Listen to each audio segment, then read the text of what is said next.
Support comes from Missouri Forest Products Association, committed to sustainable and sound conservation of the state's forests, which support more than 41,000 Missouri jobs, resulting in a $10 billion industry. ChooseWood.com. From St. Louis Public Radio. This is St. Louis on the Air.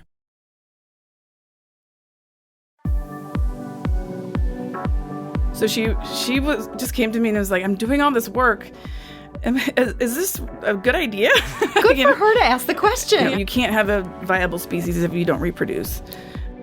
So we just started doing correlations with all the different things that we measured. The main one was that it had low genetic diversity. And what would that mean? Just the population has gotten so small that it's inbred? Yeah, essentially, yes. You do need bigger spaces, but bulldozing or tearing up farmland, that's not going to happen. So yeah. What do you then do with this finding? I'm Sarah Fensky.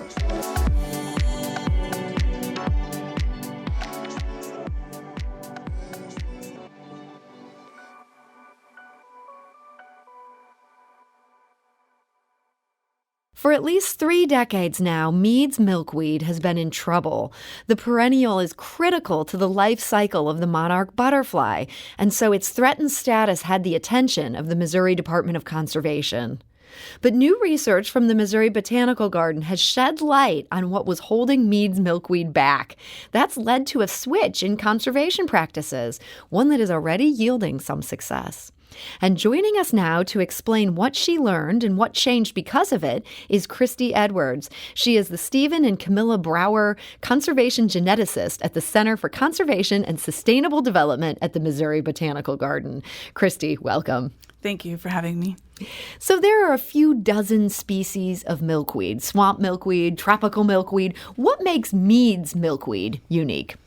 Well, so it's a prairie endemic, and so it's kind of very iconic of the tallgrass prairie, which is an ecosystem that's been, once covered over a third of Missouri, and it's been lost mainly due to agricultural development.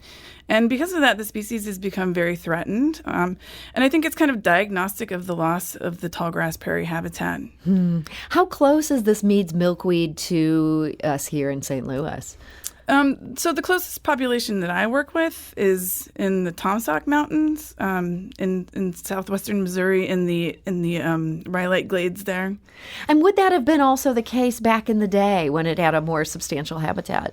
Well, so there's actually some historical populations that were known from the St. Louis area. Actually, St. Louis used to have significant amounts of prairie around here. So we're part of the problem here, the fact that we're sitting here today. Yeah. Well, less than 1% of the prairie remains in Missouri, so it's a big problem. Yeah, so tell us just a bit about why that's a big problem. I mean, this isn't just the beautiful prairie grass. Mm-hmm. These are important ecosystems. Yeah, they're extremely diverse ecosystems. So prairies will have upwards of 400 species in a very small fragment. And, the loss of these prairies really causes the loss of these species that are endemic to the habitat. We all love monarch butterflies. I feel like they're one of those charismatic species that people get into. How important is milkweed for them? Yeah, I mean, so essentially that's their host plant for their larval stages. The loss of the tallgrass prairie, there's many, many species of milkweeds that are endemic to the prairies. And so, the loss of those prairies is one of the reasons why the monarchs have experienced such massive declines. So this is a big issue here, and it sounds like at core, the real problem for Mead's milkweed is that we have just wiped out the prairies. Mm-hmm. But some plants and animals manage to make their way even with all the destruction we've done of the natural habitat. For Mead's milkweed, this has been a harder path. What was the theory of what was making their propagation difficult in this time where there just aren't as many prairies? Yeah, so essentially the species is, experience massive habitat loss. But the other issue is because of that habitat loss, it stopped reproducing.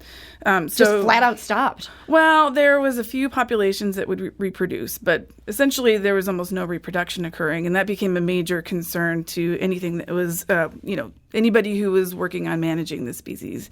You can't have a viable species if you don't reproduce.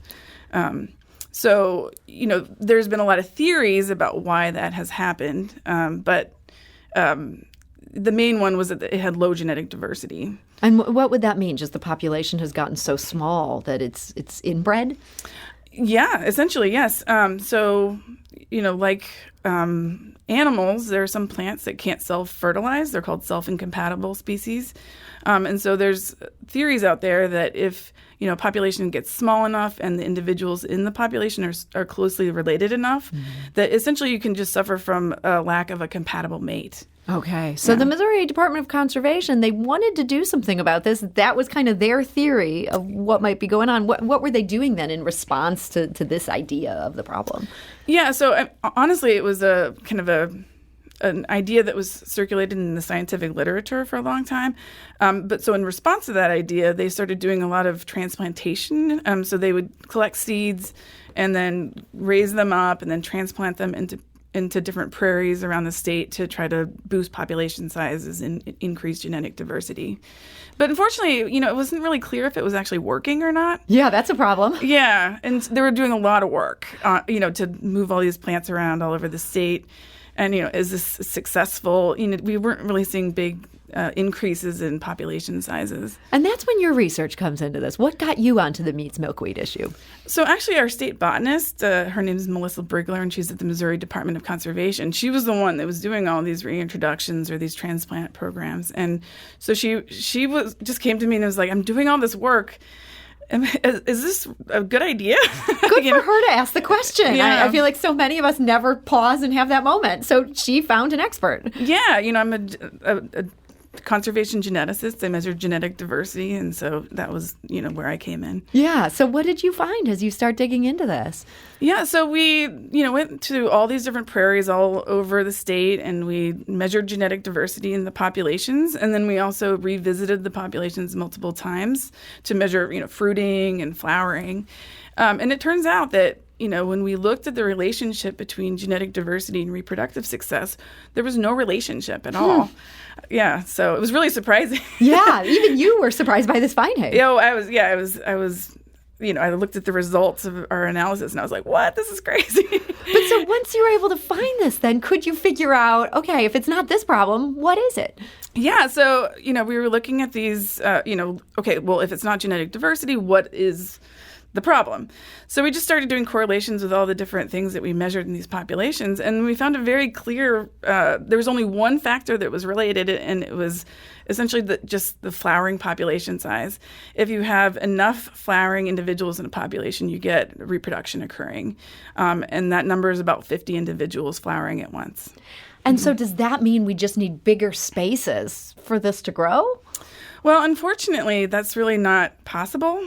Yeah. Because, most of these prairies are these little tiny fragments that are surrounded by agricultural fields. Yeah. So I mean, yes, we do need bigger spaces, but bulldozing or tearing up farmland, that's not going to happen. So yeah. What do you then do with this finding? So there's, I think, two clear recommendations. So one is that some populations are just not big enough to ever have 50 plants in it. Yeah. So for those, what we've been doing is putting transplanting individuals in, just like the Missouri Department of Conservation has been doing all along. And so actually we've been doing that. We've been working with them to do some what they call augmentations, where you just add individuals in the population. Mm-hmm. And then the other recommendation is, so in this species, your previous segment was about fire. Yeah. Well, fire is also integral for the management of prairie. In fact, it needs to be burned much more frequently. And So one of the things for Mead's milkweed, it's fire adapted, and the plants flower after they've been burned. There's usually a prescribed burn in the dormant season, and then they get a burst of flowering the growing season afterwards. And that's when they're able to reproduce. Yes. So that fire is critical. Yeah, but so the way that these prairies have been managed, there's these little fragments, and people have been burning one plot one year and a different plot the next year. So they were never getting 50 individuals flowering at once. So this is something they can fix. They just need to take that into account when they're deciding where to do the prescribed burns, figure out that there's enough of this milkweed in it. Yeah, and essentially burn them all the same year.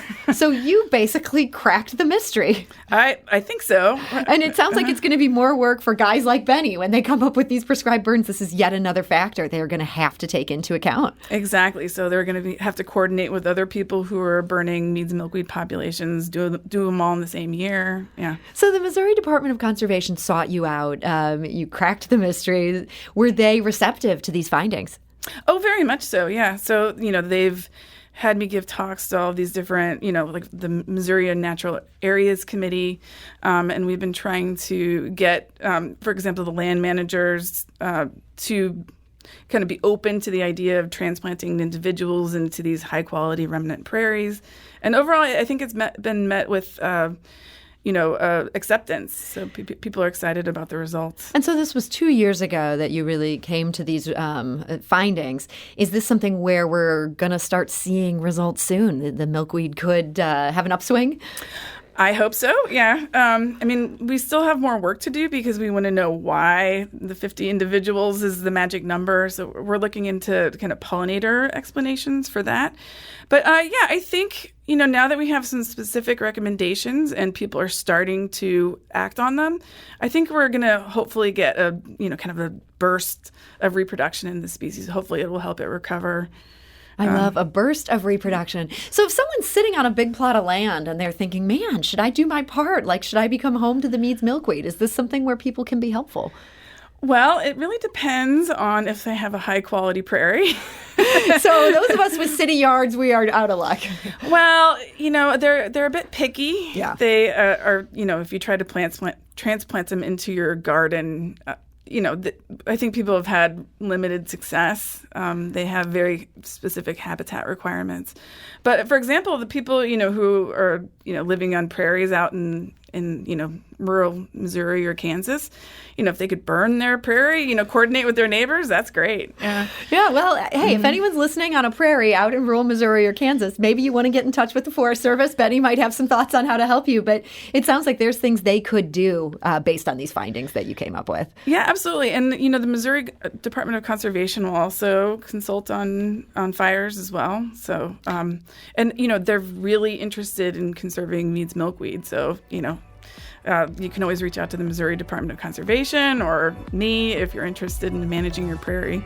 Well, this is, it's great to see these answers and how good this could be down the road for this important milkweed and for all the animals and flora and fauna that rely upon it. So, Christy Edwards, thank you so much for joining us today. Thank you. And Christy is a conservation geneticist at the Missouri Botanical Garden.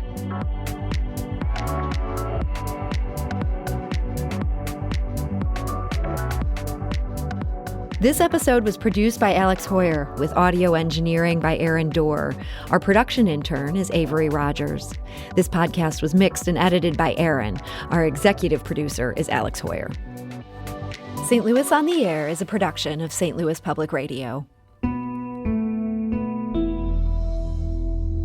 Understanding starts here. Do you find yourself regularly listening to episodes of St. Louis on the Air? Suggest us to a friend you think might enjoy our conversations. And leave us a review and rating on Apple Podcasts on the App Store. It's the simplest way to help people discover our show. Thanks. St. Louis Public Radio is a member-supported service of the University of Missouri, St. Louis.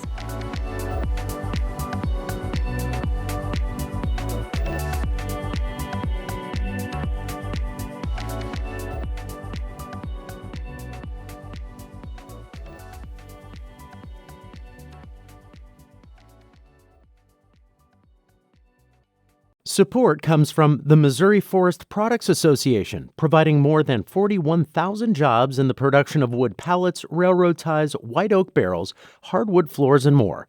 Details at choosewood.com.